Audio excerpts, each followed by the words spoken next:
اللهم صل على سيدنا محمد يا رب صل وسلم دائما ابدا على حبيبي. ہاں میں یہ عرض کر رہا تھا کہ اللہ نے ہمیں ہم پر نہیں چھوڑا کہ جیسے چاہو پڑھو, ہم پہ چھوڑ دیا جاتا. اتنی آراء رائے سامنے آتی ہیں. کوئی کہتا ہے گندا رہنا عبادت ہے, کوئی کہتا ہے کہ ڈیٹول سے جب تک نہیں نہاؤ گے تو عبادت قبول نہیں ہوگی, کوئی کہتا ہے تیزاب سے نہا کے آؤ, کوئی کہتا ہے سر منڈالو ایسے ٹائم پہ, جب بھی نماز کا ٹائم آئے کیا کرو, سر منڈالو. یہ بھی ایک عبادت سمجھی جاتی ہے دنیا میں. بعض کہتے ہیں جب یہ عبادت کا ٹائم آئے گا کپڑے اتار کے دھوتی بنیان میں بیٹھ جاؤ, ایک خاص بدھسٹ کا ہوتا ہے نا, اپنے لباس دیکھا ہوگا. کوئی کہتا ہے یوں کر لو, کوئی کہتا ہے یوں کر لو, جیسے دنیا کے مختلف جگہوں پہ. عیسائیوں میں اب کیا ہے, چرچ میں کیا ہوتا ہے, کچھ نغمے پڑھتے ہیں, وہ ختم عبادت. تو اللہ تعالیٰ نے اتنا بڑا احسان کیا کہ اقیم الصلاۃ کے سورج جب تبدیل ہوگا نا تو اللہ کی عبادت کرنی ہے. کیسے کرنی ہے وہ اللہ نے ہمیں بتا دی. کیا خاندانی طریقہ بتایا ہے, اس سے زیادہ خاندانی طریقہ دنیا میں کسی مذہب کے پاس نہیں. شروع کہاں سے ہوتی ہے, ایک تو ٹائم کون سا رکھا, سورج کے طلوع ہونے سے پہلے. بدماش آدمی اٹھ ہی نہیں سکتا اس ٹائم پہ ہے. فجر سے پہلے اٹھنا کس کا کام ہے, شریفوں کا کام ہے نا. لوگ کہتے ہیں نا ارلی ان دا مارننگ اٹھ جاتا ہے, اس کا مطلب بندہ شریف ہے. بندہ کیا ہے, اور یہ 12 بجے سو کے اٹھتا ہے, ایک دم امیج کیا دنیا کے سامنے جاتا ہے, یہ آدمی ٹھیک بولو نا نہیں ہے. تو سب سے پہلا جو ٹائم رکھا ہے نا نماز کا, وہ بڑا خاندانی, وہ ٹائم دنیا میں کسی کے پاس ہے ہی نہیں. وہ ٹائم کسی کو گفٹ ہی نہیں, عبادت کے لیے ہبہ ہی نہیں ہوا. وہ ہے طلوع آفتاب سے پہلے, سورج نکلنے سے پہلے. میڈیکلی کتنا اچھا ٹائم ہے, آکسیجن کا لیول سب سے زیادہ ہوتا ہے اس وقت, دماغ فریش ہو جاتا ہے. پھر اٹھنے کے بعد اللہ نے حکم دیا کہ سب سے پہلے دانتوں کو صاف کرو مسجد جانے سے. دیکھو انگریز بھی صبح اٹھ کے دانت صاف کرتا ہے, وہ اس لیے صاف کرتا ہے کہ جراثیم مر جائیں. جب میں مسکراؤں تو مسکراتے ہوئے اچھا محسوس ہوں. بتیسی اگر کہیں نظر آئے تو دیکھنے میں لوگ کہیں ویل ڈن, بہت اچھے, کہاں سے بنوائے کہاں سے لگوائے. کہ ڈاکٹر جو دانت دیکھتے ہیں نا, اتنے میلے اتنے گندے کہ اگر کسی کے صاف دانت نظر آئے تو ڈاکٹر کو یہ وہم ہوتا ہے کہ اس نے آرڈر پہ بنوا کے فٹ کروائے ہیں. گٹکے, اور ڈینٹسٹ کے پاس تو زیادہ تر گٹکے کے کیسز آتے ہیں نا. تو انگریز صبح صبح اٹھ کے دانت صاف کرتا ہے جراثیم ختم کرنے کے لیے. مسلمان صبح صبح اٹھ کے دانت صاف کرتا ہے کیونکہ اللہ کے دربار میں حاضری دینی ہے. ہمارے ہاں دانت صاف کرنا سنت ہے, اس میں نیت کیا کرنی ہے بھائی, اللہ کے پاس. وہ تو خود بخود جراثیم وراسیم تو ویسے ہی مر جائیں گے نا. جراثیم کو کیا پتا اللہ کے لیے کر رہا ہے, ہمیں مارنے کے لیے کر رہا ہے. وہ تو جو بھی کیمیکل ہوگا وہ تو جرمز کو مارے گا نا.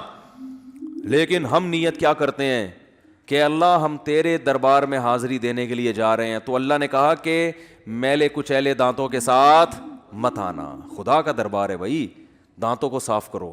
تبھی نبی صلی اللہ علیہ وسلم سرہانے پہ مسواک رکھ کے سوتے تھے. صبح اٹھتے ہی نبی نے جو سب سے پہلا کام کرنا ہے, اٹھنے کی دعا پڑھنے کے بعد دانتوں کی صفائی. کس کے لیے, نماز کے لیے. اس کے بعد ہاتھوں کو دھونا ہے. یہ اللہ کا ایک ایک چیز اللہ کا حکم ہے نا. فاغسلوا وجوہکم وایدیکم الی المرافق. اے ایمان والو جب نماز کا ارادہ کرو تو پہلے اپنے چہروں کو, حدیث میں قلی کرنے کا بھی حکم ہے, 3 دفعہ ناک میں پانی ڈال کے 3 دفعہ صفائی کی ہے. ناک کی صفائی ہو رہی ہے, کس کے پاس حاضر ہو رہے ہیں. یہ عبادت کا طریقہ کسی دنیا میں کسی کے پاس ہے, اور یہ انسان کا بنایا ہوا ہو ہی نہیں سکتا. کیونکہ انسان کے بنائے ہوئے جو ہم نے دیکھے ہیں نا, ان میں یہ حسن و جمال نہیں ہے. اور محمد صلی اللہ علیہ وسلم جو نہ کسی یونیورسٹی میں پڑھے نہ اسکول میں پڑھے, وہ کیسے اتنا اچھا طریقہ نکال سکتے ہیں بھائی. اور ایسے عربوں کو بیان کر رہے ہیں جن کے ہاں سب سے مہنگی چیز پانی تھا. عرب میں پانی بہت کم تھا, انہیں دن میں 15 دفعہ منہ دھونے کا حکم دیا جا رہا ہے, دن میں 15 دفعہ ناک صاف کرنے کا پانی کے ذریعے حکم دیا جا رہا ہے, دن میں 15 دفعہ ان کو کلی کرائی جا رہی ہے, دن میں 15 دفعہ بازو دھونے کا حکم دیا جا رہا ہے, دن میں 15 دفعہ پاؤں دھونے کا حکم دیا جا رہا ہے. تو ایسی قوم کو جن کے پاس پانی کی بے انتہا قلت ہے, تو یہ خود علوم نبوت جو ہے نا, یہ خود دلیل نبوت ہیں. نبی کی تعلیمات خود اس بات کی علامت ہے. کوئی غور کرے گا تو یہ سچے پیغمبر کی علامت ہے. یہ کسی انسان کے گڑی ہوئی چیزیں نہیں ہو سکتی. تو کیسے صبح صبح دانت صاف کیے, کلی کی, غرارے کیے, ناک میں 3 دفعہ اچھی طرح سے پانی ڈالا, پھر 3 دفعہ اچھی طرح سے چہرے کو دھویا, اور وہمی نے 36 دفعہ دھویا. اگر وہمیوں کو بھی آپ شامل کر لیں تو پھر تو صفائی ہی صفائی ہے. پھر جناب بازو دھوئے, پھر سر کا مسا. سر کو دھونے کا حکم کیوں نہیں دیا؟ کہ ایک کام پوری زندگی کرنا ہے تو دھونے میں ٹینشن زیادہ ہے.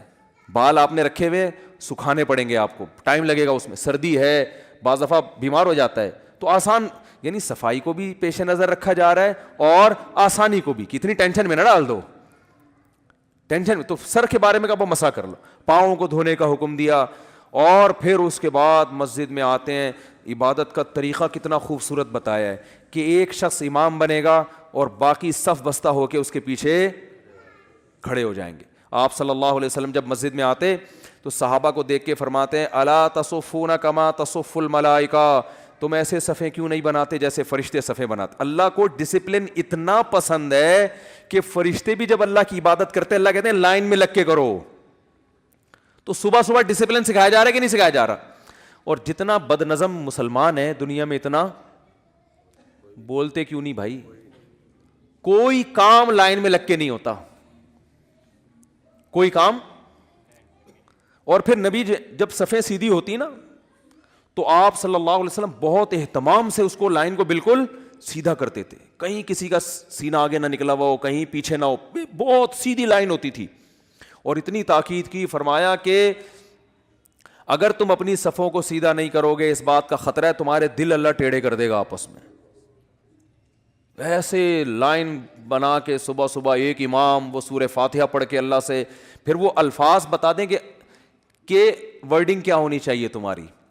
وہ شروع کہاں سے ہوگی؟ الحمدللہ رب العالمین, تمام تعریفیں اس اللہ کے لیے جو تمام جہانوں کا پالنے والا. اس سے زیادہ خدا اور معبود کی تعریف کے اس سے اچھے الفاظ ہو نہیں سکتے. اور پھر عربی میں اس میں ویسے ہی ایک روحانیت, ایک حسن ہے. میں کہتا ہوں اگر اللہ ہمیں عبادت کا حکم دیتا کسی اور زبان میں, وہ چاشنی جو مزہ الحمدللہ رب العالمین کہنے میں ہے, خدا کی قسم یہ عربی میں ہی مزہ آئے گا, کسی اور زبان میں یہ لذت اور چاشنی ہے ہی نہیں. عربی تو ایسی زبان ہے, گالیاں بھی دے رہا ہوں نا لوگ ہاتھ اٹھا کے دعا مانگنا شروع کر دیتے ہیں. وہ ایک آدمی نے کہیں لکھا ہوا تھا نا عربی, تو جا کے چوم رہا تھا, اس نے کہیں لکھا ہوا ہے یہاں لیٹرین ہے, بیت الخلا یہاں. وہ ایک آدمی کہیں گالیاں دے رہا تھا عربی کسی کو, واللہ انت, اب تو میں گالیاں تو نہیں دوں گا نا یہاں بیٹھ. تو وہ دوسرا کہتا ہے پاکستانی, کیا میرے لیے بھی دعا کرنا یار, آپ اس کے لیے اتنی دعائیں دے رہے ہیں. زبان میں لذت ہے, چاشنی ہے.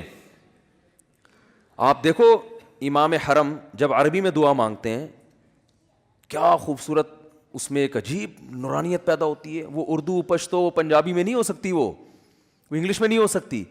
ایسی زبان کی اللہ نے سلیکشن کی. آپ دوسری زبانوں کو اٹھا, ہندو کی دیکھ لو, وہ چاشنی, وہ لذت نہیں ملے گی آپ کو, کسی بھی زبان میں نہیں ہے. قرآن عربی میں انسان پڑھتا ہے. سورہ مریم دیکھو, کاف ہا یا عین صاد, ذکر رحمت ربک عبدہ زکریا اذ نادى ربہ نداء خفیا قال رب انی وہن العظم منی واشتعل الرأس شیبا ولم اکن بدعائک رب شقیا. ایسے خوبصورت الفاظ ہیں کہ جب حضرت جعفر طیار نے نجاشی بادشاہ کے سامنے سورہ مریم پڑھی ہے نا, وہ پھوٹ پھوٹ کے رونے لگا, اس کی داڑھی تر ہو گئی, بھیگ گئی داڑھی. جتنے پادری بیٹھے تھے سارے رونے لگے. میرا جو جمعے کا خطبہ ہے نا انٹرنیٹ پہ پہلے ڈالا ہوا تھا, ہم نے نکال دیا, پھر وہ اس کے نیچے انگریزوں کے کمنٹس میں نے دیکھے کہ یار ہمیں ایک لفظ بھی سمجھ میں نہیں آ رہا مگر یہ مزہ بہت آ رہا ہے اس کو سننے میں. گوروں کے کمنٹ میں نے خود پڑھے ہیں, وہ عربی کا خطبہ, تو وہ خطبہ سمجھ میں نہیں آ رہا پھر بھی مزہ. اور یہ مزہ وہ نہیں ہوتا جو موسیقی میں ہوتا ہے. موسیقی کی لذت اور طرح کی ہے, اور روحانیت کی جو لذت ہے وہ بالکل اس سے الگ ہے. تو خطبہ ہے, کوئی گانا تھوڑی ہے جو اس میں کوئی لذت ہو. کتنے لوگ ہیں تبلیغی جماعتیں جب باہر جاتی ہیں وہ بتاتے ہیں ایسے واقعات کہ کوئی, ہم نے گوروں کو قرآن سنتے ہوئے یہ جو قاری عبد الباسط تھا نا, ضیاء الحق ان کو اپنے ساتھ لے جایا کرتے. ضیاء الحق اپنے ساتھ قاری عبد الباسط کو لے کے جاتے تھے. رشیا لے کر گئے ہیں اپنے ساتھ. قاری عبد الباسط نے وہاں تلاوت کی ہے, رشین دہریے جن کو قرآن کا ایک حرف بھی سمجھ میں نہیں آیا, لیکن ہم چھوٹے تھے اس وقت یہ خبر مشہور ہوئی تھی, کئی دہریے مسلمان ہو گئے کہ یار یہ کیسا کلام ہے یار, اس میں کیا لذت ہے. یہ 1400 1400 سال پہلے اتنا خوبصورت کلام, اور جو پیش کر رہے ہیں وہ لکھنا پڑھنا بولو نہیں جانتے ہو. اور اس کلام کی پھر احکامات کو دیکھ لو, وہ اس سے زیادہ خوبصورت. کیسے پیارے احکام دیے ہیں قرآن نے. وراثت کا حکم اٹھا کے دیکھ لو, نماز کا, زکوٰۃ کا, رشتہ داری جوڑنے کا حکم بھی پیارے, الفاظ بھی پیارے, ورڈنگ بھی پیاری, ان کو پیش کرنے کا طریقہ بھی بہت پیارا. کوئی فحش لفظ نہیں ہے قرآن میں, کوئی بےہودہ لفظ نہیں ہے, کنایوں میں بات کرتا ہے قرآن. کیا ہے زبردست. تبھی تو وہ حضرت جعفر طیار نے جو تقریر کی تھی نا, انہوں نے کہا تھا کہ ہم تو مردار کھاتے تھے. جو نبی نے جس پہ قرآن نازل ہے اس نے ہمیں بتایا کہ یہ مردار انسانوں کے کھانے کی چیز نہیں ہے. یعنی حکام بھی پیارے. تو اللہ نے ہمیں حکم دیا نماز جو ابتدا ہوگی الحمدللہ رب العالمین. کیسا پیارا لفظ ہے. تمام تعریفیں اس اللہ کے لیے جو تمام جہانوں کا پالنے والا ہے.